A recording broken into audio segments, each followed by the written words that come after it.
The scream cut the morning in half. Max heard it between one step and the next coffee cup, hovering inches from his mouth. It wasn't loud, not the theater kind. It came out strangled, smothered, like someone had thrown a blanket over panic, and it was still trying to claw through. It wasn't from the store. His eyes moved on instinct glass front aisles, the lone cashier bored behind the counter. Nothing. The sound slid in from the right instead from the row of pumps. Pump 7. White van, no windows in the back. Plates caked in road dirt.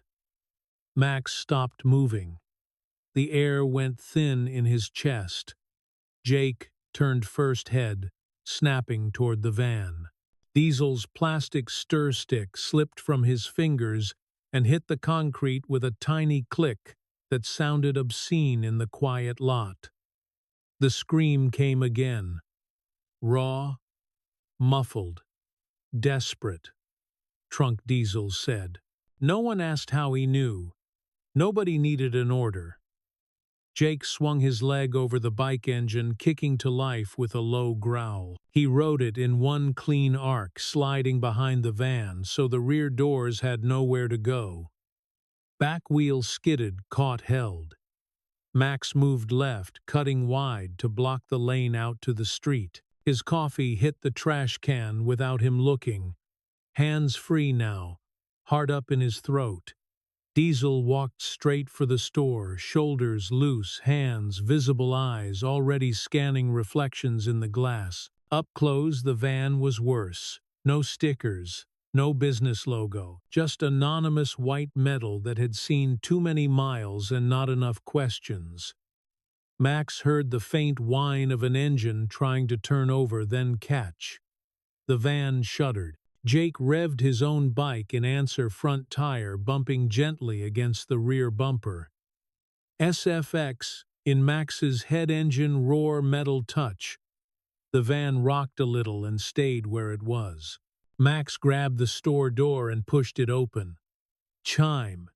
Cool air washed over him, smelling like burnt coffee sugar and cheap cleaner. The driver stood by the self-serve coffee pots. Mid-20s. Ball cap pulled low. Jacket too clean for a station off a nowhere highway. He watched the machine drip like it had personally offended him. Max didn't rush. He stepped inside slow, letting the door close behind him, letting the guy see the vest, the patch, the stance.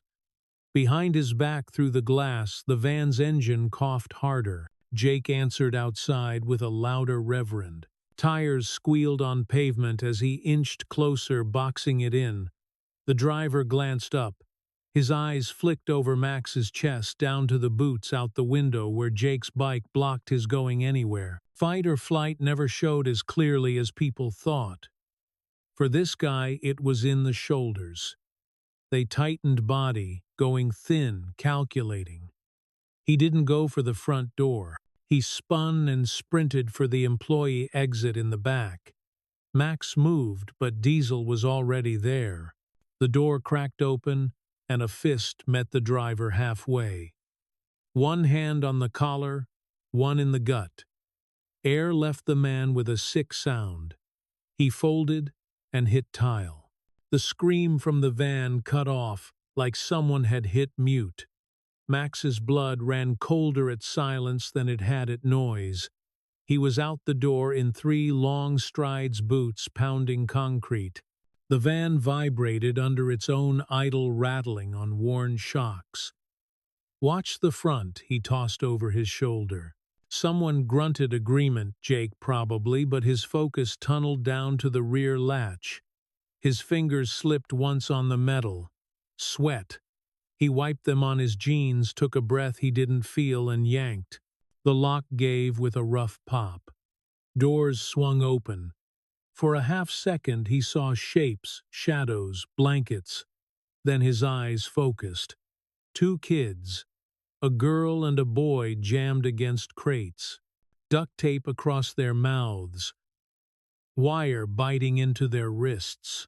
blankets thrown over plastic bins that shouldn't be there. No seats, no ventilation. The smell of stale breath and plastic wrap. The girl's eyes were huge whites glowing in the dim. The boys were flat, not empty, just braced for whatever came next. Jake appeared at Max's shoulder knife already in hand, blade low and careful. Max lifted his hands, palms out. "It's okay," he said. His voice sounded strange to him, too soft for the roar in his veins. "You're safe now." He barely believed it, said it anyway. The girl flinched when Jake reached for the tape. Max shifted, putting himself between her and the steel, letting her see his face, not the blade. "Hey," he murmured. "He's with me." "Just the tape, okay." She stopped fighting. The tape peeled away with a sticky rip. The boy didn't make a sound as his came off. His jaw clenched, that was all. They cut the wire, hands coming free in jerky movements.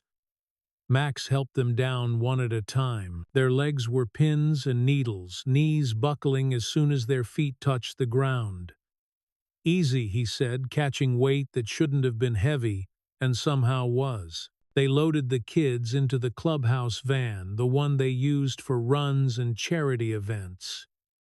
Today, it smelled like leather coffee, and whatever fear clung to those blankets. Clara arrived somewhere in the blur hair, shoved under a cap thermos in one hand, fury in the other. She wrapped jackets around small shoulders and pressed steaming cups into small hands. "Small sips," she said. "Not too fast or you'll get sick." Max stood outside, keeping one eye on them, one on the man zip-tied on the curb. The driver's face was already swollen on one side. He kept darting looks at the van like he couldn't decide whether they'd saved something or stolen it from him. Sirens dragged in from the highway, growing louder, then spilling into the lot in blue and red. The first officer stepped out of his cruiser with annoyance already loaded. Hand on his belt, jaw tight. "What the hell is this?" he demanded, taking in Bike's patches, the zip-tied man. Jake didn't flinch. He pointed at the white van. "Stolen vehicle. Contains 2 kidnapped minors." Driver ran. Screams were heard. "Your job now. You can't just." Diesel cut him off, holding out a small plastic case. "Security cam. Pump 7. You'll hear them." The cop hesitated, eyes flicking from the USB to the clubhouse van where 2 small faces peered out over jacket collars. Clara stepped closer. "We've already called child protection. The real office, not the contractor. Names, times, everything is written down. You want to argue jurisdiction, do it after they're warm." The officer's shoulders sank a fraction. Annoyance melted into something else. Fear, maybe, or the realization that if he mishandled this, he'd be the one on the news. He took the USB. "I'll need statements." "You'll get them," Max said, "but not in front of them." He jerked his chin toward the kids. The cop nodded once and went to bark orders at his partner instead. Max watched them work, too slow for his taste, but working. Tape around the scene, radio chatter, someone radioing for detectives. By nightfall, the story was already circulating. Someone had uploaded a clip. First, just a still Jake's bike blocking the van, Max at the rear doors, Diesel pinning the driver. Comment sections debated if it was staged. Then the longer footage leaked.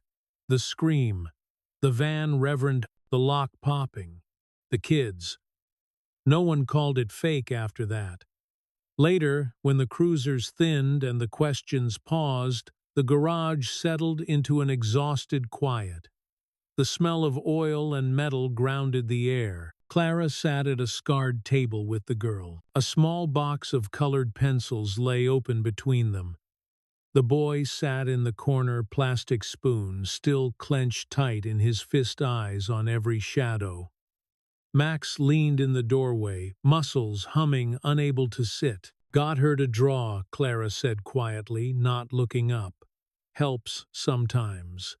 The girl's tongue peeked between her teeth as she worked, pressing hard enough to nearly snap the pencil. Two figures, a boxy van, something that might have been flames if you squinted. At the bottom she hesitated, then bent low and printed letters slow and careful.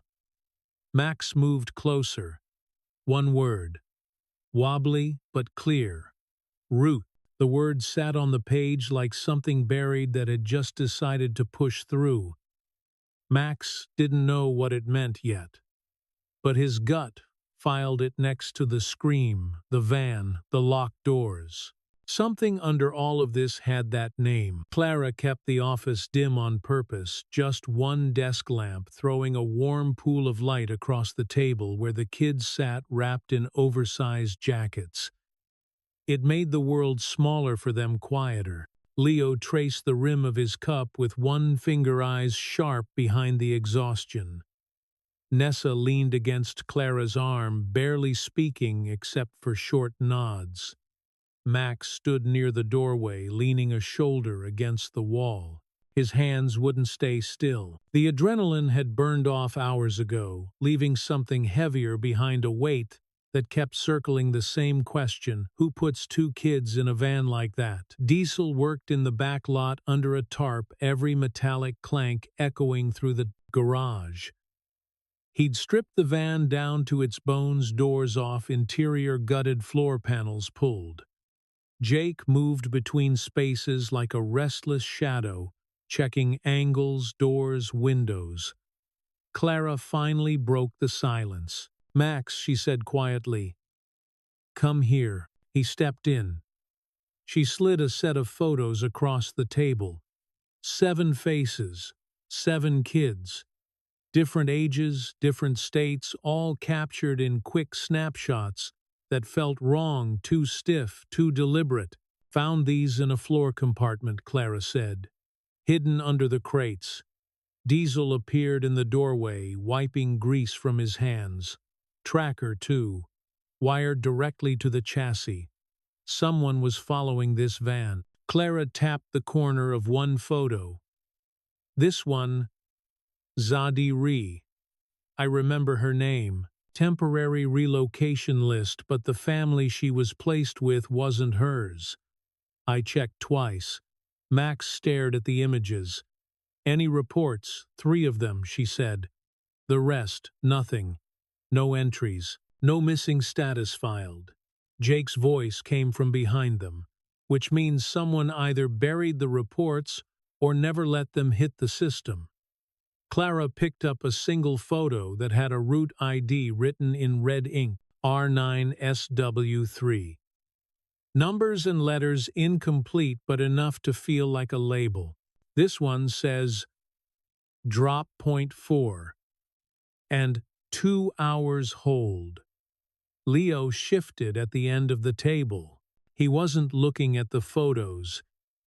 He was staring at the map Clara had pinned to the corkboard behind her desk. State lines, highways, and a blank stretch where county jurisdictions met and dissolved. Clara noticed.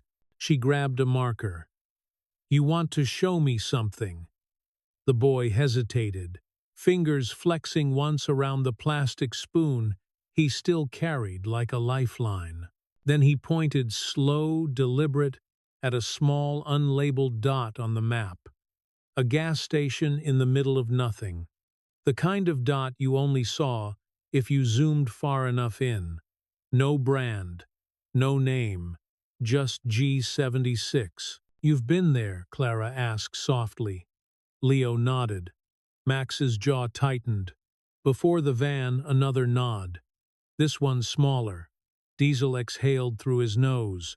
"So that place isn't random." Clara sat straighter, typing fast. G76.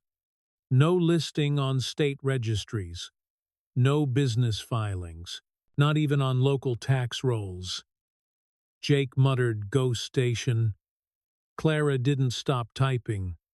But someone bought fuel there 2 days before the kids were taken. Then again last week. Same pattern, different plates. Leo swallowed, throat bobbing. We slept there, he whispered. His voice was raw from disuse. In the car, Max didn't move, didn't blink. His fingers curled into fists at his sides. He forced his voice steady. You were with someone, Leo shook his head. Driver left us in back. Said he'd be quick. Nessa reached for his sleeve, a tiny gesture of reassurance. Clara's laptop beeped. She turned the screen toward Max. Here, she said. Security cam from a rural highway 2 towns south. A van matching ours. Stopped at a store. Listen. She scrubbed the audio. In the background, faint, almost lost under engine noise, came a short, sharp cry. Not the same voice as earlier. Higher, younger. Max felt the anger spike in his ribs. Same route, Clara nodded. Same timing. Jake looked from the screen to the map. This isn't one van. It's a line. Clara circled the G76 dot, then circled another location where purchases matched timestamps. If that's drop point 4, she murmured, there's a 1, 2, and 3. And someone giving orders, Diesel added. Max stared at the photo with the red pen. The handwriting wasn't rushed. Whoever wrote it wasn't panic-moving kids, they were following procedure. Route, he murmured without meaning to. Jake lifted a brow. The word she wrote, Max nodded slowly. Maybe she didn't mean a tree. Maybe she meant a path. A line under the ground. Clara tapped the map once. Then we find the rest of the line. Diesel tossed Max a jacket. Where to first? Max didn't hesitate. G76. Clara stopped him before he reached the door. Wait. One thing. She opened her palm, showing a bent metal plate she had pried off the van's hidden compartment, wiring underneath. Fresh solder marks, and a serial number scratched off, except for the last few characters, 17. Jake stared. 17, what? Clara closed the panel. Maybe the first step of a bigger route. Max felt something cold settle behind his ribs. Not fear. Recognition. If there was a number, there was a system. If there was a system, there were more vans. More stops. More kids. He pushed the door open, letting the night air wash over the room. Gear up, he said. We move at dawn. Leo watched him from the tablespoon still clutched in his hand. His voice was barely audible when he spoke. Don't let them stop. Max didn't look back, but his answer was immediate. They won't. Outside, Diesel fired up the bike to check tuning. Jake loaded a kit into the trunk. Clara pinned the map down with markers so the kids could see the routes clearly if they needed to. Somewhere out there, someone had built a path, not with asphalt or signs, but with silence. Max planned to tear it out 1 mile at a time. Dawn broke in a thin gray line across the horizon as the bikes rolled up the forgotten road toward G76. The air tasted like dust and cold metal, the kind that stuck to your teeth. The station looked even smaller in daylight. 2 pumps, 1 flickering sign, a sagging awning that groaned in the wind. No cars, no sound, no witnesses. Jake cut his engine first, coasting the last few feet in silence. Diesel followed, boots crunching gravel as he dismounted. Max kept his helmet on a moment longer, scanning the corners, the tree line, the roof. Nothing moved. This place reeks wrong, Jake muttered. It did. It felt like a stage after the actors had run. The store windows were a sheet of glare, impossible to see through. A hand-painted open sign hung crooked on the door, half faded, like whoever made it hated the idea of announcing anything. Inside, a man in a worn vest leaned behind the counter, mid-50 seconds, unshaven, eyes dull. He moved like someone who'd learned to take blows before he learned to walk. He didn't look up until Max pushed open the door. "Morning," the man said, voice flat. Max didn't answer. He slid the printed photo of the white van across the counter. "You see this come through?" The man's glance barely dipped. He didn't blink. "Nope." Jake wandered down the aisle, picking up a bottle of water. Not drinking, just watching the man's reflection in the glass fridge doors.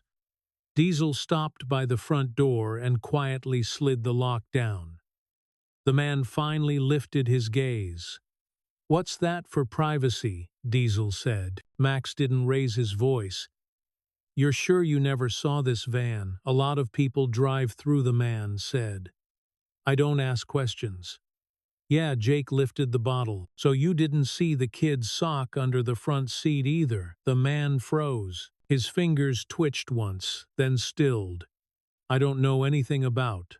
Max pulled a photo from his jacket and unfolded it slowly. Nessa, mouth taped, eyes wide with terror. He laid it flat on the counter. The man's hands began shaking, barely noticeable. "But there. I just pumped gas," he stammered. Jake's voice dropped lower than the hum of the refrigerator. "Then explain the logbook." Diesel was already reaching behind the counter. He found it under a newspaper, handwritten entries covering months of transactions. Times, plate numbers, occasional notes like "to HR hold lot clear" and "prep shed if raining." The man made a small noise. Not fear, resignation. "Where's the shed?" Max asked. The man didn't answer. Diesel didn't wait for permission.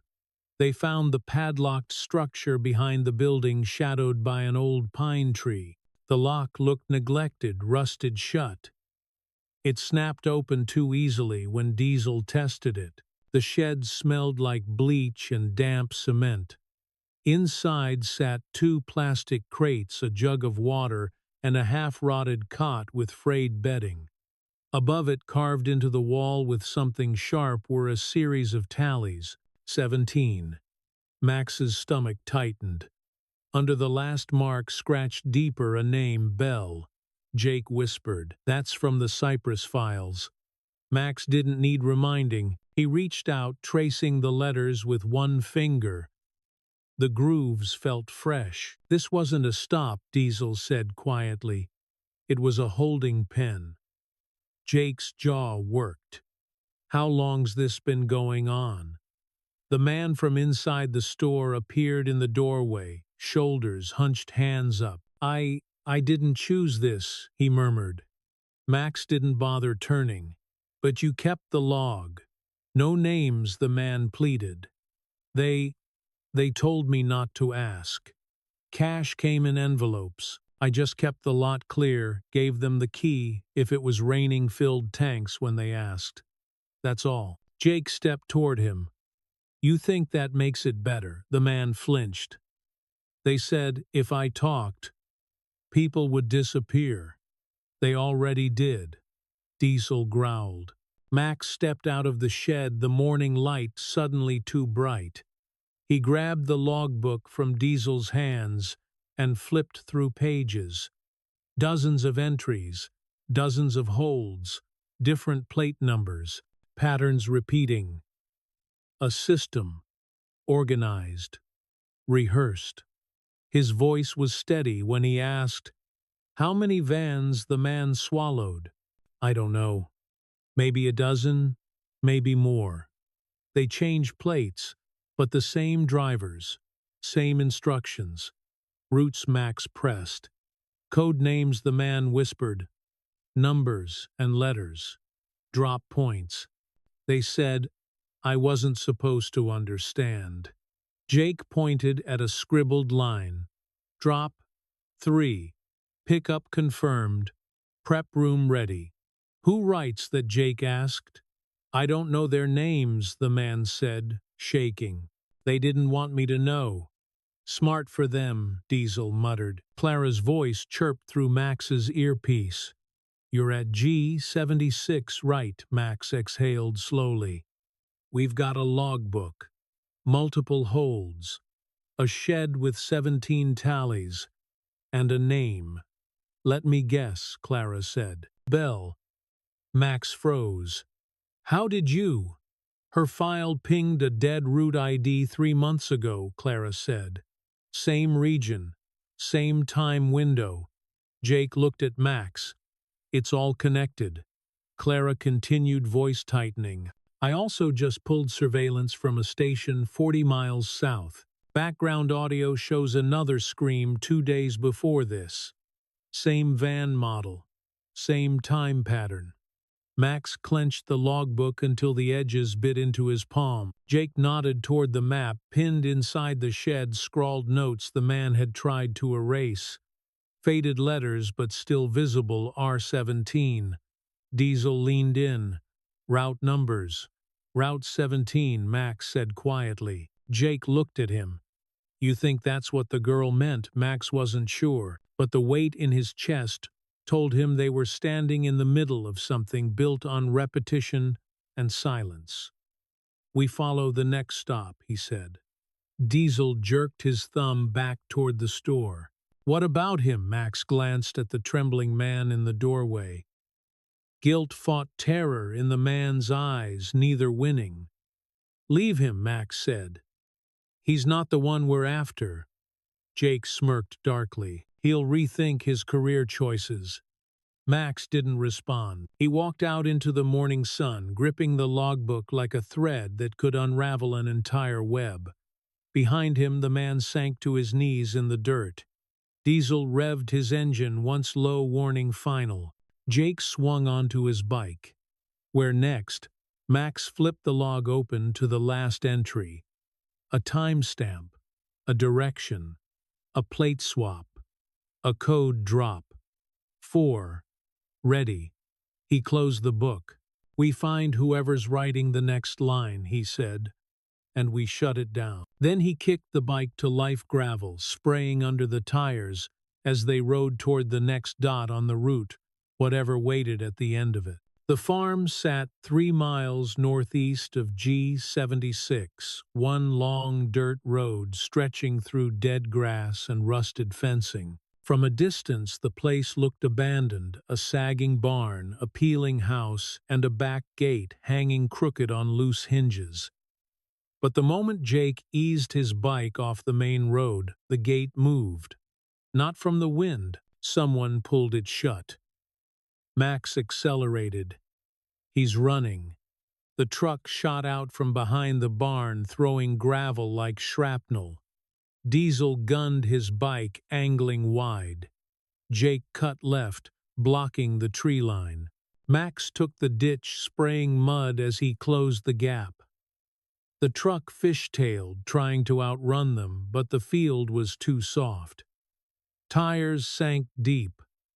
The engine roared and choked, the front bumper biting into mud. Jake was off his bike before the truck fully stopped. He grabbed the driver's door and tore it open. The man inside swung an elbow in panic, but Jake hauled him out like a rag. The driver hit dirt hard, late 30s, cargo pants, thin lips, eyes darting everywhere like someone checking exits in a burning room.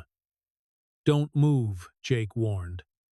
The man tried anyway. Diesel planted a boot on his shoulder and pushed him flat. Max went straight for the truck bed. He lifted the hatch. Empty, except for 2 large plastic tubs, a stack of bleach bottles, disposable gloves, and a teddy bear crushed in the corner, brown fur, one ear torn. Diesel picked it up, turning it over with 2 fingers. This, yours. The driver's jaw clenched. He didn't answer. Jake crouched down, voice low. You've got 1 shot. Talk. The man gave a weak shrug. I'm just a courier. Max held up the logbook from G76. Then explain, transfer site B Brime.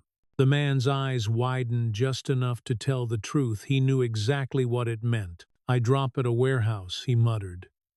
Near the state line. That's it. I don't handle kids. You transport them, Jake snapped. Look, the driver said, trying to sit up. Diesel pushed him down again. I don't pick them. I don't touch them. I just move boxes. They don't even stay long. I swear. Max's voice stayed calm, too calm. You're taking us there. No, the man said instantly. No way, they'll kill me. Jake leaned closer, eyes cold. You think we're the law, silence. We don't need warrants, he continued. We don't need procedures. And we sure as hell don't need you alive to find a building. Fear finally cracked the man's face. I'll show you, he whispered. I'll show you. The warehouse sat behind a used tire yard tucked so far off the road most people wouldn't know it existed. No sign, no lights. Just a rusted loading dock and two bay doors. Max shoved the courier into the back seat of their borrowed SUV. Zip ties on wrists. Gag. Eyes wide, Jake and Diesel approached on foot, careful, silent. The office in the back glowed with a soft yellow light. One lamp, one window, one silhouette sitting still. Clara's voice crackled in their earpieces. One heat signature, stationary, rear office. Jake and Diesel flanked the hallway. Max pushed the door open with the barrel of his flashlight. A woman sat inside, late 40s, clean gray suit, notebook open on her desk. She didn't flinch, didn't even raise her voice. You're early, she said. Jake froze. Excuse me, she turned her chair toward them like greeting late dinner guests. They were supposed to send someone less dramatic. Diesel scanned the room. No phone, no weapon, just a clipboard. Too calm for someone alone. Max stepped closer. Who are you? Just an auditor, she said politely. I make sure the shipments match the manifests. Jake kept his voice even. Shipments of what product, she said. Same as always. Max's jaw tightened. Children. She didn't blink. I don't assign value. I track weight and timing. Jake's fist curled, but Max stopped him. Where do they go? That depends on payment. She tapped her clipboard. Some west. Some out of state. Some are reclassified. Reclassified, how Diesel asked. She smiled, like explaining a recipe. Adopted. On paper. Clara's voice cut in suddenly. Check the cabinet behind her. Top drawer. Max moved. The woman didn't resist. Inside were folders, names, photos, intake dates. One said Leo, another Nessa, another Bell M. Each file had notes in red ink. Highly alert. Minimal trauma response. Monitor deviation. Jake swore under his breath. How deep does this go? As deep as needed, the woman replied. Diesel ripped the hard drive from the office terminal. Max shoved the folders into a bag. None of them looked back at the woman. She didn't stand, didn't speak. The smile faded as the light shifted across her face. Outside, they dragged the courier back into the SUV. Max leaned down so their eyes met. You're going to drive us back, Max said. Then you're going to write everything. The man nodded, with shaking breath. Diesel whispered as they loaded up. What if he runs? Jake's grin was sharp. He won't. Back at the garage, Clara had a clean system waiting, no network, no Wi-Fi, no risk. She took the hard drive like it was hazardous material. Diesel spread the folders across the table. Leo's face stared up at them. Nessa's. Belle's. Clara flipped open a file. Micah's not in here, but Belle is, and Leo's file matches every timestamp we pulled from the highway cams. Max sat across from the courier, who looked smaller now under the bare bulb. "What's your name?" Max asked. The man hesitated. Jake stepped forward. "Say it." "Troy," he choked out. "Troy Grant." "Write," Max ordered. Troy wrote. 2 hours, 8 pages, a map of every transfer, every route, every plate swap. He described van rotations, hold locations, code names, scheduling tiers. When Clara reached the encrypted folder on the drive, her face went still. "Max," she whispered, "you need to see this." She turned the screen. A single name repeated through the directories: Wallace Kersh, logistics consultant. Jake breathed. "You're kidding." Clara didn't look away. "He's the same one tied to the Cyprus files, and he's been on charity boards for a decade." Max stared at the screen, feeling the final piece lock into place. "We've found the architect," Clara said. "No," Max murmured. "We found his doorway." The room went silent, because now they weren't chasing vans, or drivers, or handlers. They were chasing the man who built the route. Clara didn't sleep. No one did. But she was the only one still steady on her feet at sunrise, eyes red, fingers flying across the keyboard as lines of code scrolled down the screen. The hard drive from the warehouse sat open beside her, stripped bare, decrypted, reorganized into something terrifyingly clean. "This isn't a route," she said without looking up. "It's a corridor." Max stood near the door, arms crossed, jacket half-zipped. He hadn't moved in a long time. Diesel sat on a crate, tightening a bolt that didn't need tightening. Jake paced like someone waiting for sentencing. Clara clicked once and the map filled the screen. 27 nodes, 9 states, color-coded paths linking every point like a railroad blueprint. Leo sat on a stool nearby, coloring quietly, but his eyes flicked up at every red dot. Clara circled. Nessa perched beside him, hugging a blanket. She didn't draw this time. She watched Clara's hands like they were conducting a storm. Jake finally stopped pacing. "What's the pattern?" Clara zoomed in on 3 clustered nodes. "These. They show movement every 2 weeks. Regular, predictable, industrial." Max stepped closer. "Factories. Drop sites," Clara said. "But not for storage. For sorting." Diesel wiped his hands. "Like distribution centers." Clara nodded. "Everything Troy wrote fits this structure. Intake, hold, transfer, exit.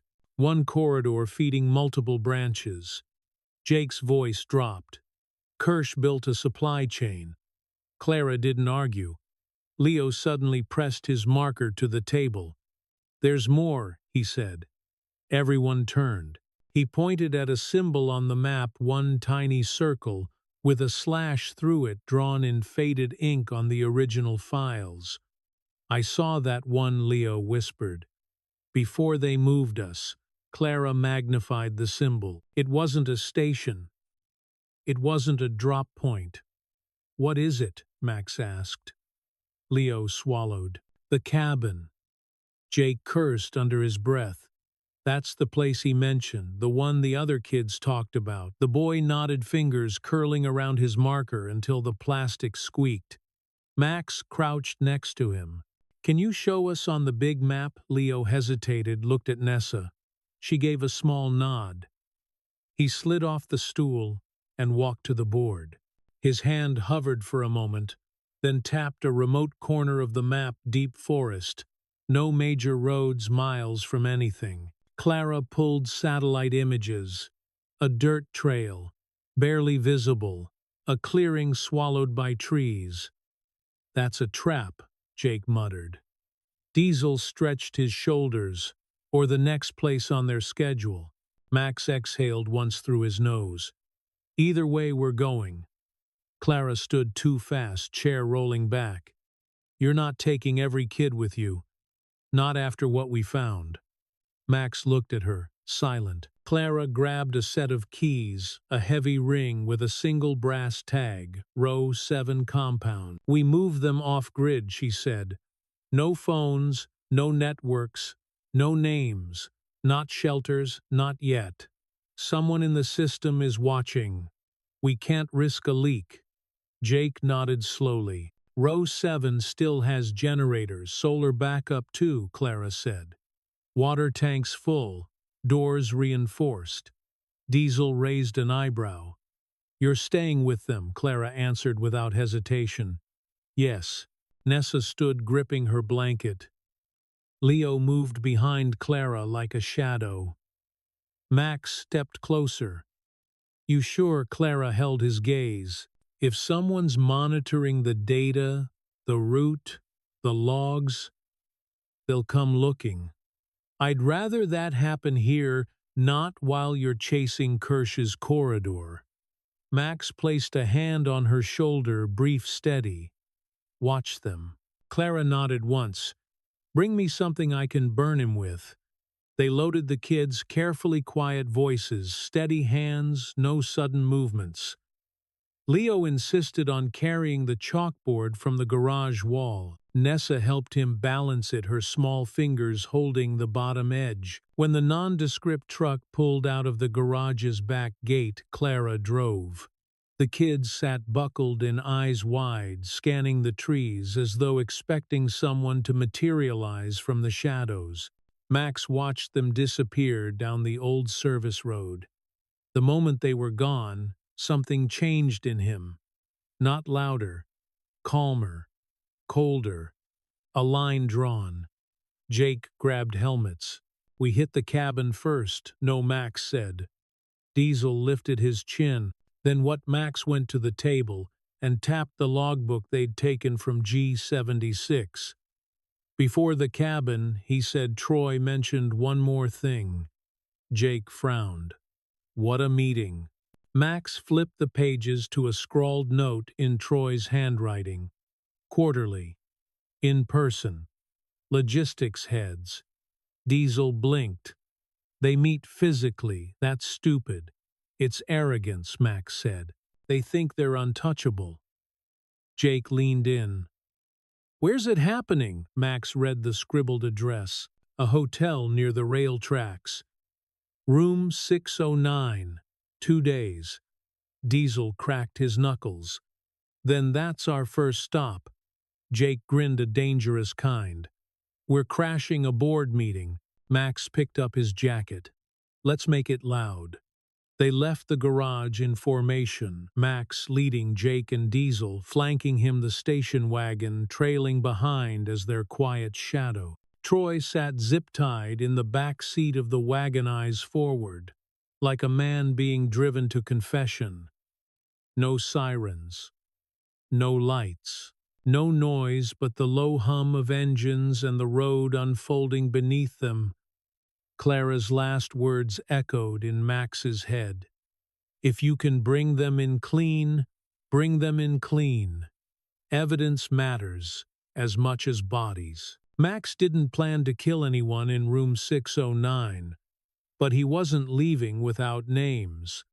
And somewhere far behind them, in an off-grid compound, surrounded by forest, Leo added a new mark to the chalkboard. A circle, red, unfinished, waiting for whatever the riders found next. Room 609 smelled like stale air, old carpet, and the kind of confidence only men who had never been caught carried in their pockets. The riders arrived at the hotel just before midnight. Rain slicked the pavement outside, turning neon signs into thin bleeding streaks across the parking lot. Max didn't bother with the lobby. He moved through the side stairwell boots, silent on concrete. Jake followed, gripped tight on a crowbar wrapped in tape. Diesel brought up the rear, carrying nothing but the certainty in his shoulders. At the sixth-floor landing, Max paused, listening. Voices. 3, maybe 4. Low. Comfortable. A meeting, not an argument. Jake mouthed. "You ready?" Max didn't answer. He didn't need to. He pushed forward. The door to room 609 wasn't locked. That was arrogance or habit. They always left it open for colleagues. Max slammed it inward. The room snapped into chaos. Papers. Laptops. 4 men in shirt sleeves around a table cluttered with coffee cups and ledgers.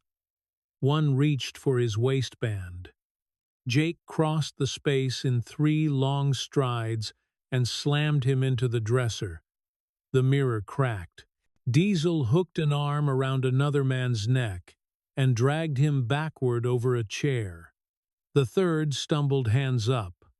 The fourth tried to bolt for the bathroom, but Max caught him by the collar and shoved him into the wall. Silence dropped like a stone. Only breathing remained rough, uneven, terrified. Max swept everything off the table in one arm. Laptops clattered. Hard drives slid to the floor. "Sit," he ordered. They Saturday. Jake tied their hands with extension cords ripped from behind the TV. Diesel dragged the bathroom runner over the broken glass, making a clean path to the desk. Max opened the nearest laptop. A spreadsheet stared back at him. Not names, initials, codes, payment cycles, transfer confirmations. Jake leaned close behind him. "This is their ledger." Max clicked open the next file. Roots, manifests, assignments. Diesel lifted a burner phone from the table. Recent messages glowed on-screen: Delta late. Intake incomplete. Shift assets west. Kersh will handle paperwork. Jake exhaled through his teeth. They just typed his name. Max grabbed a cloth napkin from the counter, wrote 2 words in block letters: "You're exposed." He taped it to the mirror. The men tied to the chairs stared at it like a verdict. One of them, a thin man with silver hair and a too-clean shirt, finally broke. "You don't know what you're interfering with." Max didn't look at him. "Then explain it." "It's logistics." The man's voice shook. "Movement. Coordination. You disrupt it now. You disrupt everything. You think the children are the only ones in that system. You have no idea how many people." Jake's fist hit the wall beside the man's head. "Say another word." The man swallowed whatever speech he thought he had. Max unplugged the hard drive, stacked all 4 laptops into Diesel's arms, and swept the burner phones into a bag. "Let's go," he said. Jake grabbed his crowbar. Diesel cut the lights. They walked out and left the men tied in the dark with the napkins staring back at them. Outside, the rain had picked up. The station wagon waited near the service entrance. Troy sat in the back seat, shivering, knees pulled up like he was preparing for impact. Jake shoved the bag of electronics into the back. "Congratulations," he told Troy. "Your bosses are having a rough night." Troy didn't look relieved. He looked like someone hearing his own future unravel. Max closed the door. "We're heading back." Diesel checked his watch. 2 hours if we push it." Jake nodded. "Claire'll be waiting." They rode out of the lot without sirens, without lights, without the satisfaction of a clean finish. They didn't need one. They had something better: names. Proof. A crack in the foundation. Row 7 compound was dark except for a single lantern glowing in the workshop. Clara stood outside with rain in her hair, flashlight in one hand, and a pistol tucked under her jacket. "You got it?" she asked, before they even dismounted. Max handed her the bag. "Everything." Clara took it like holding a newborn. "Kid's okay?" Jake asked. She nodded. "Sleeping in shifts. Leo won't rest. Keeps watching the door." Diesel frowned. "Something wrong?" Clara hesitated. Then she pointed to the chalkboard leaning against the far wall. Leo had drawn 3 new shapes. Messy fast, the lines pressed hard enough to tear the paper taped under it. A van, a symbol circle with a slash, and a cabin. Clara's voice was quiet. "He remembers more. Enough to point us to the next site." Max studied the drawing. "The one in the woods," Clara nodded. "North Ridge, off an old service road. No utilities, no filings. Satellite picked up a roofline 5 years ago, then nothing." Jake grabbed a towel from the rack and wiped water from his face. "That's our next stop." Diesel cracked his knuckles. "We hit it before dawn."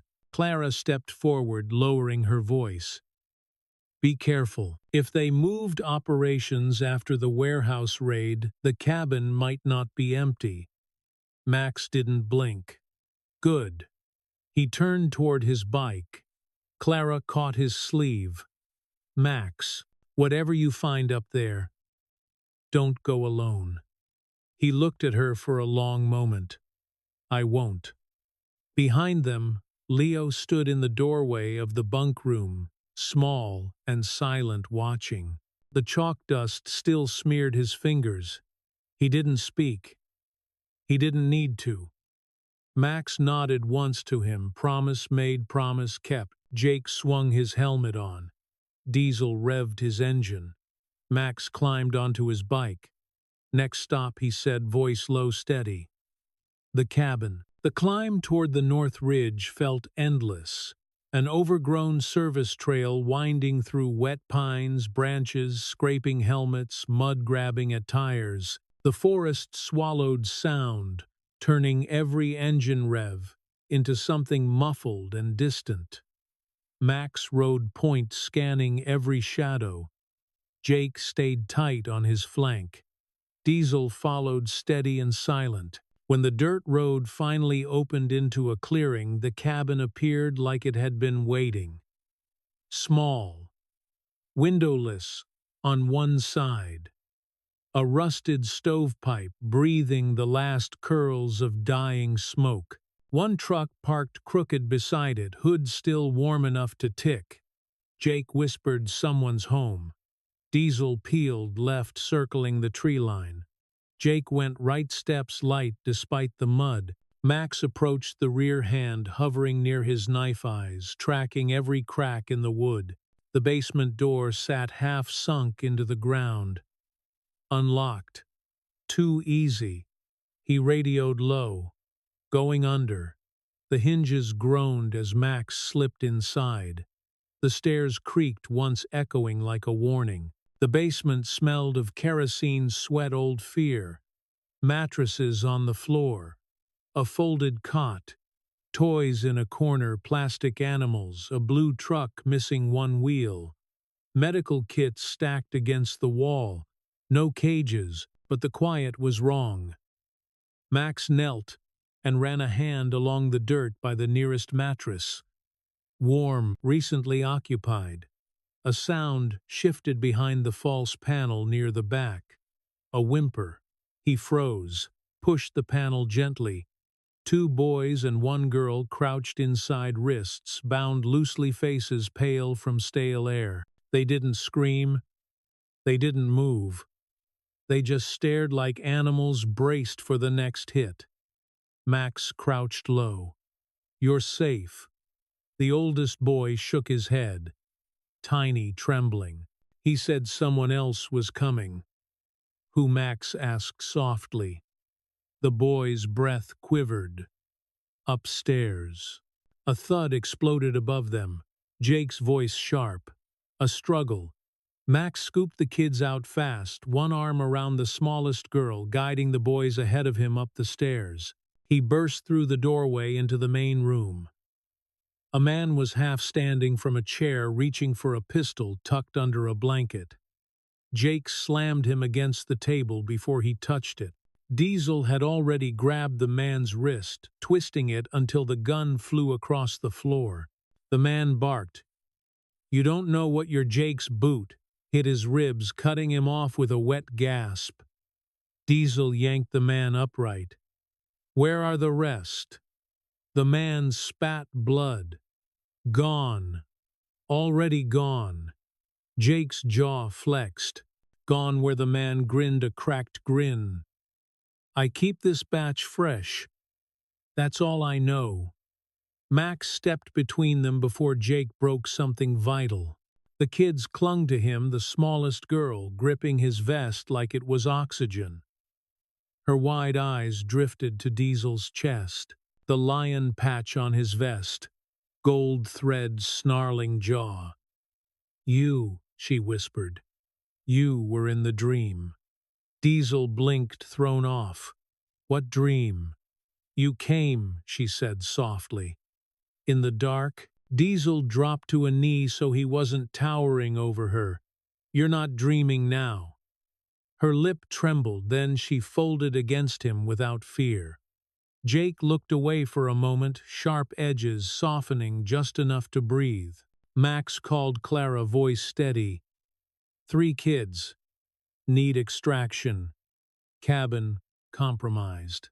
Clara's answer came muffled through static, sending coordinates to a clean unit. 15 minutes. Diesel tied the handler to a chair, with his own belt fast and efficient. Jake found the man's phone on a shelf unlocked. Dozens of text threads, one marked with initials WK. A recent message, Delta compromised. Move assets west before sunrise. Jake let out a low curse. He's shifting everything.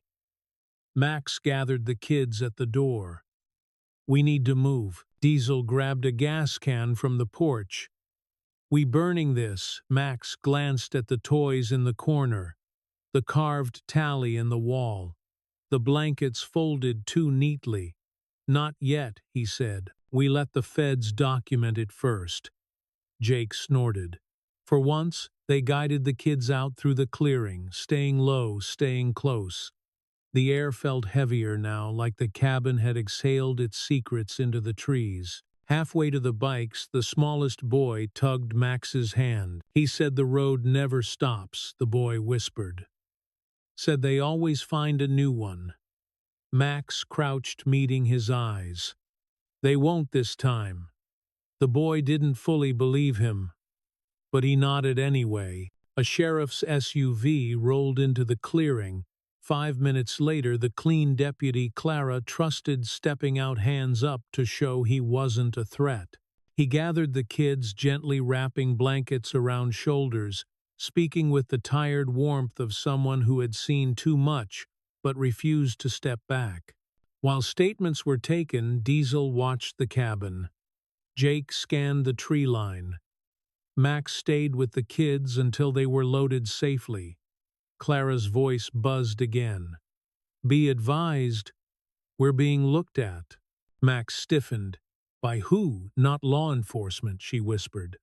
"Someone tried ghosting into the archive drive. Twice. First from Utah, then from a child services domain." Jake swore. "They're tracking us." Max watched the cabin door swing in the breeze like a crooked invitation. "Good." Diesel exhaled slowly. "What now?" Max turned toward the dark highway stretching back into the mountains.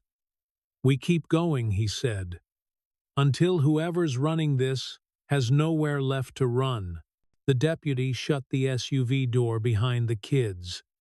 The red and blue lights cut a soft glow through the clearing. Jake stepped beside Max. Diesel on the other side. 3 engines roared to life. The road back was silent except for one truth settling over them like cold rain. They weren't hunting a network anymore. They were hunting a man who believed the road would always bend for him, and they were about to break it. The Kersh Foundation headquarters looked harmless from the outside glass facade, polished stone, a lobby waterfall whispering artificial calm. Inside, the air smelled like citrus cleaner and money. A banner in the atrium read Community Safety. Hope, the kind of branding meant to look noble on a brochure. Max walked straight through the revolving doors, wearing no patch, no leather, just a plain jacket and the kind of expression security usually avoided asking questions about. Jake and Diesel remained outside, engines idling at the curb, helmets on, ready for whatever came next. Max didn't look back. He crossed the lobby toward a conference room, where a cluster of cameras and reporters gathered around Wallace Kersh. The man stood under warm lights, talking through a rehearsed smile, hands folded. He looked every inch, the philanthropist, tailored suit, silver hair, combed just right, voice full of honey and false promise. And our newest emergency response initiative, Kersh, was saying, will streamline intake procedures across the Tri-County region. Max stepped into the room and let the folder in his hand slap loudly onto the table. Every head turned. Cameras swiveled. The room tensed like someone had sucked the oxygen out. Kersh blinked once. "Can I help you, sir?" Max didn't give him time to regain footing. "You want to disrupt emergency response models, Wallace," he said, voice calm as stone. "Try not kidnapping children." Gasps rippled across the room. Kersh let out a stiff laugh. "Is this a joke?" Security Max cut him off. He reached into his jacket, pulled out the small flash drive Clara had sealed in a tamper-proof pouch. He held it up, the plastic glinting under the lights. "This," Max said, "is your work." He plugged the drive into the projector. The screen behind Kersh flickered, then filled with images. The warehouse manifests, Route 17 maps, transfer logs, timestamps showing vans passing through G76, through the cabin, through the Mobile site. Troy's written confession. Leo's file compared to the intake records Kersh had altered. Silence smothered the room. Kersh's smile faltered. "This is fabricated." Max pulled out a printed sheet, one of the emails Clara had decrypted. He laid it on the table for the nearest reporter to see. It read, "Keep them moving. Delay intake records. Clean it later." Signed with Kersh's initials. A reporter gasped. Another raised a camera instantly. Kersh's face went chalk white. "You don't understand the context," Max leaned forward. "The context is simple. You built a corridor. You moved kids like freight. You buried their names under paperwork and charities. And now everyone in this room knows it." Security finally pushed through the doorway. Two guards reached for Mac. Jake and Diesel walked in at that exact moment, helmets off, boots heavy on the tile. Jake's tone was ice. "Touch him." Both guards hesitated. Kersh stammered. "You people are criminals," Max nodded. "We know. That's why we didn't wait for permission." Clara's voice hit Max's earpiece softly. "AG's office just received the full packet. 30 reporters have it. 2 federal units en route. Time it right." Max didn't look away from Kersh. "You're done." The doors to the building burst open, sirens blaring, agents in dark jackets rushing in. A woman with an attorney general badge stepped forward. "Wallace Kersh," she announced, "you are under federal investigation. Step away from the podium." Chaos erupted. Reporters shouted questions. Cameras flashed like lightning. Security froze. Kersh tried to back away, but agents closed in. Jake smirked. Nice room for a takedown. Diesel folded his arms. Could use better lighting. Max stepped back, just as two agents grabbed Kersh by the arms. The man twisted, sputtering, insisting on lawyers and context and misunderstandings. None of it mattered now. He was trapped in the truth he had written himself. A reporter called out "Sir," who exposed this. Max didn't slow as he walked past the cameras. The kids, he said. Same ones he lost track of. Flashbulbs exploded. Voices surged. Kersh shouted something desperate as they led him out. Max didn't turn around. He pushed through the doors into sunlight. Jake was already moving. We need to hurry. Diesel nodded. News like this travels backward through the network. His people will scatter. Max mounted his bike engine, rumbling deep and certain beneath him. Good, he said. Let them run. A block away, Clara waited in a nondescript SUV. Leo sat inside, watching through the window. His eyes weren't fearful now, just focused. Sharp. Ready. Max pulled up beside him. We cracked the top, he said quietly. But there's more underneath. Leo nodded once. I know. He pointed to the chalkboard resting behind him, another circle, another route, another lead. Jake revved his engine. Diesel mirrored it. The sound rolled down the avenue like a warning. Max gave Clara a single nod signal, received, mission done, next phase ready. Then he looked at Leo again. You keep marking the routes, Max said. We'll keep clearing them. Leo didn't smile. He didn't need to. Max lowered his visor. The world narrowed into one line of road, opening forward. Let's move, he said. The riders roared away from the building as the news detonated behind them. Kersh exposed cameras, screaming the city, waking to the truth. Justice finally in motion. But the road ahead was darker and longer, and they were already riding into it. The storm didn't break all at once. It came in the form of movement, quiet, strategic, fast.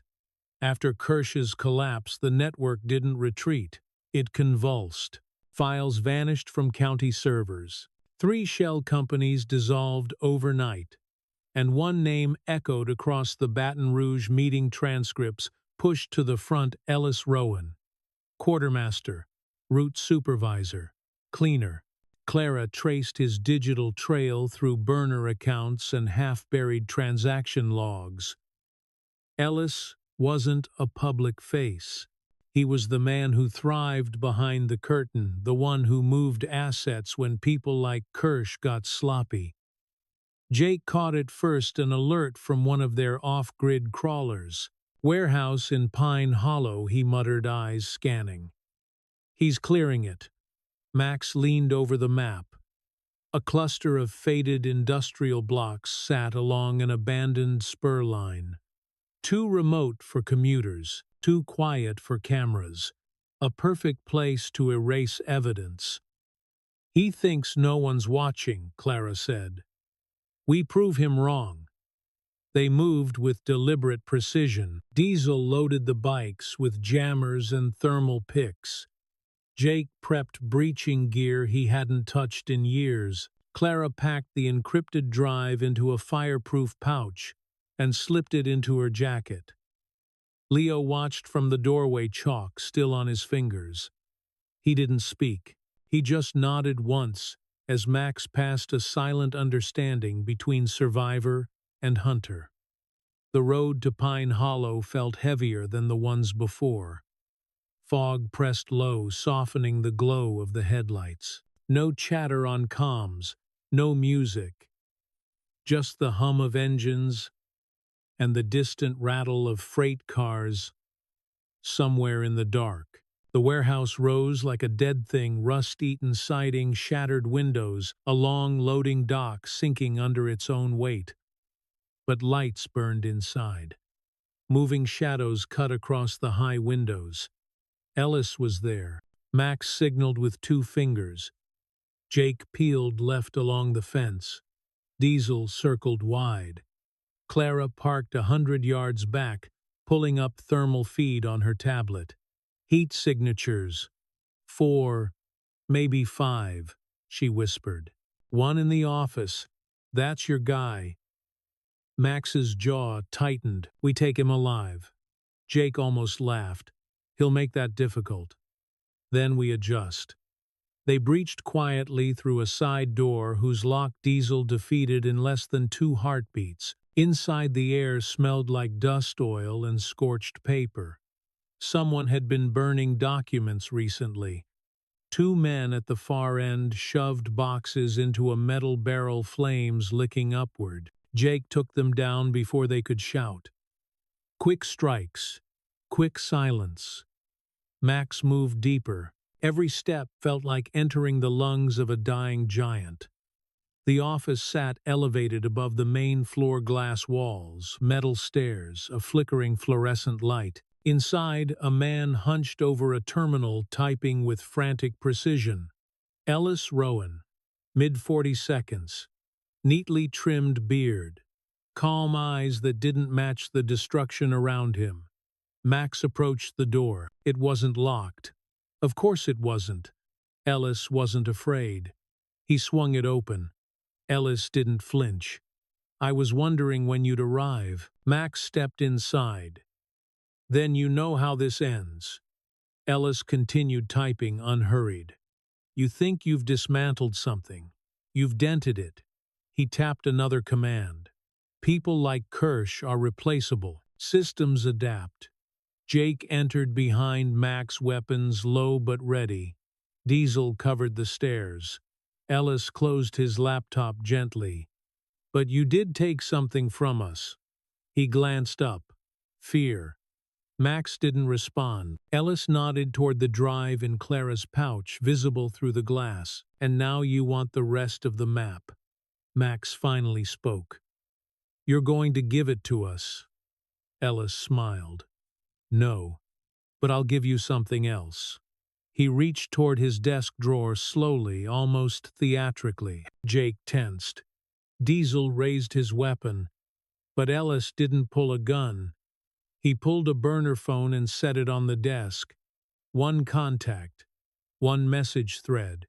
Clara's voice crackled over comm. Max, the last ping on that number came from a children's shelter 30 miles west. 2 hours ago. Max's blood iced. Which shelter? Clara's answer hit like a freight train. The one we relocated the last group to. Jake cursed under his breath. Diesel closed his eyes briefly. Fury. Simmering. Ellis leaned back in his chair. You moved the pieces. We anticipated the move.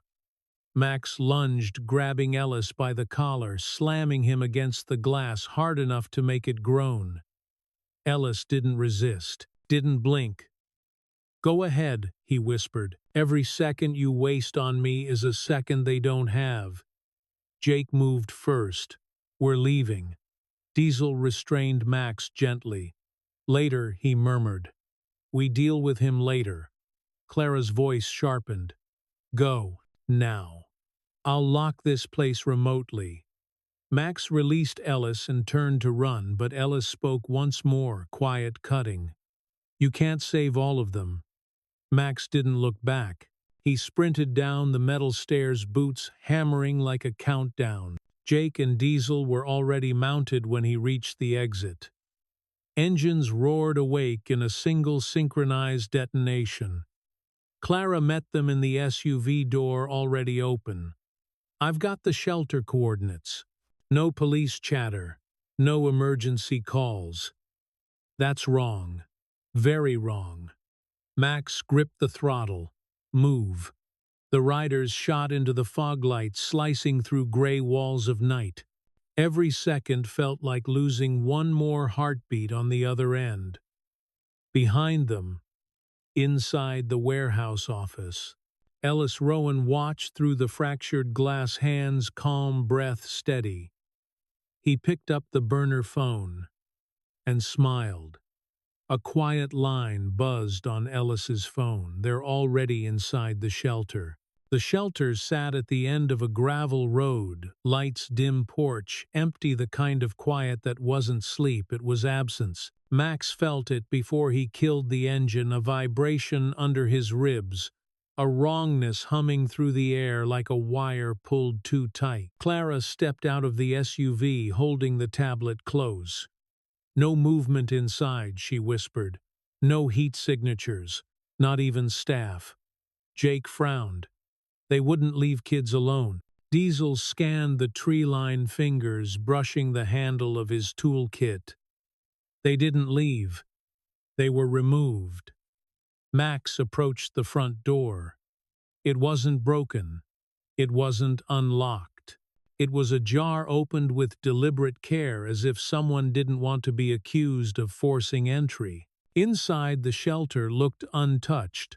At first glance, chairs tucked in drawings, still taped to the wall, a half-finished puzzle on the table. But the silence was too perfect, too curated, a staged calm. Clara's voice cracked softly. "Leo's bag is gone." Max's hands clenched. Leo was disciplined enough to pack fast, but not silent enough to escape an entire extraction team. Someone had taken all of them, Leo, Nessa, the new arrivals, and they'd done it quietly enough to leave no broken glass, no alarms, no footprints.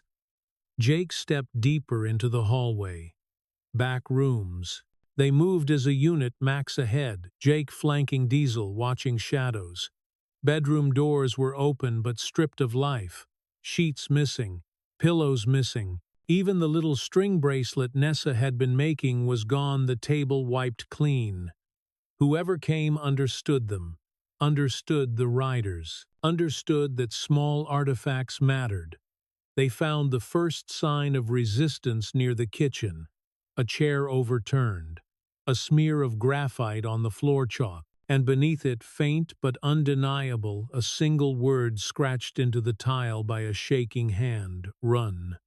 Max dropped to a knee, tracing the mark with his thumb. Leo fought.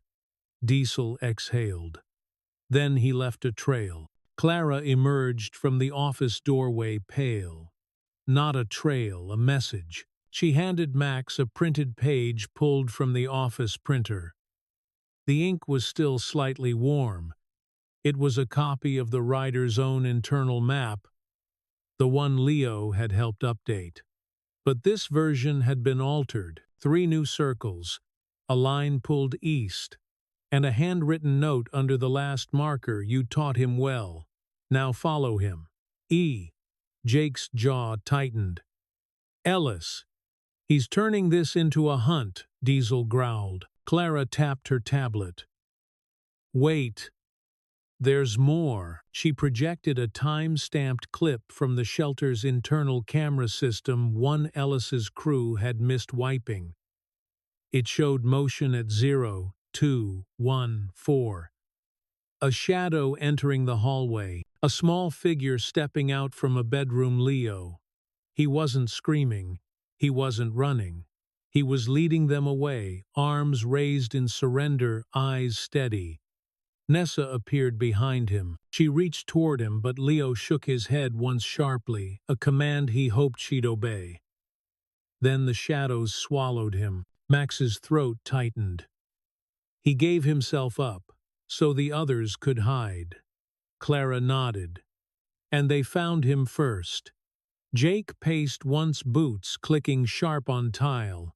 "We hit Ellis's trail now. No regroup. No wait." Diesel locked the back exit. "What direction?" Clara zoomed the altered map. "The nearest mark," he added, "is 50 miles east," she said. "An abandoned ranger station called Hollow Bend." Max stood. "That's where he wants us. Or where he wants to distract us," Jake countered. Diesel pointed at the tile floor. "No. Leo left run, not stop. Not hide. He wants us to keep moving. Fast." Clara swallowed. "Then Hollow Bend is the next breadcrumb." Outside, the wind picked up brushing dust across the gravel like it was sweeping away the last traces of the kidnapped kids.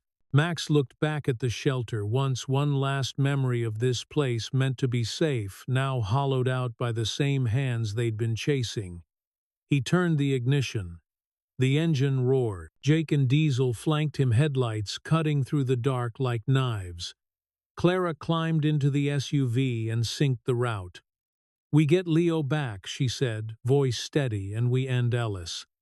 Max didn't respond. Words were too weak. The road was already pulling them forward. They rode east. Miles blurred under their tires. The night grew colder, sharper. Trees crowded closed their branches, arching like ribs over a spine of broken road. At Hollow Bend, they found what confirmed the worst and sharpened their resolve. The ranger station stood quiet, boarded but not abandoned. Someone had been there recently. Fresh tire marks carved into the mud, a lantern still warm on the steps. And under it, a folded map weighed down by a stone. Max opened it. Inside, a single Polaroid. Leo, hands bound, eyes alert, defiant, and a second handwritten note. "Last chance. Follow the red road. Come alone." Jake cursed. Diesel punched the railing hard enough to splinter wood. Clara closed her eyes just once, as if grounding herself against the weight of what this meant. Max folded the map slowly, carefully. Ellis wanted a showdown. He would get one. "Gear up," Max said. "We finish this tonight." The riders didn't hesitate. They mounted up engines, igniting the woods with a low, vengeful roar. As they tore back onto the road, the moon split through the clouds, cold and silver, lighting the path like a blade. Ahead, a single red reflector glowed, Leo's final breadcrumb into Ellis's trap. In the end, this story isn't just about villains exposed or children rescued. It's about the quiet courage that grows in the dark, often long before anyone sees it. It reminds us that injustice rarely begins with loud moments. It begins with silence, with people looking away, with systems built on convenience instead of compassion. And the hardest truth is this: change doesn't come from waiting for someone stronger, richer, or more powerful to step in. It comes from ordinary people deciding that good enough isn't good enough, not when someone is hurting, not when a life is on the line. The riders didn't step into a war because they were fearless. They stepped in because someone needed them, and no one else would. That's a lesson many adults, especially those who've lived long enough to see the world's cracks, understand deeply. Sometimes the bravest thing we can do is refuse to look away. Sometimes justice is simply choosing to stand beside someone who's been forgotten. And sometimes, as the old American saying goes, the squeaky wheel gets the grease, meaning the world changes when we refuse to be quiet about the things that matter. This story asks us to trust our instincts, to break harmful silences, to walk away from people or systems that drain our worth, and to remember that dignity is not something anyone else gets to grant or take away. Real strength is steady, patient, often quiet, a long road that shows the true horse, as another saying goes.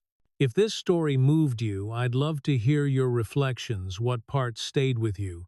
Feel free to share your thoughts or your own experiences in the comments. And if you'd like more stories that blend tension, heart, and real-world meaning, hit like and subscribe so you don't miss what comes next. Wishing you calm after the storm, warmth after the cold, and a little more hope than you started with today.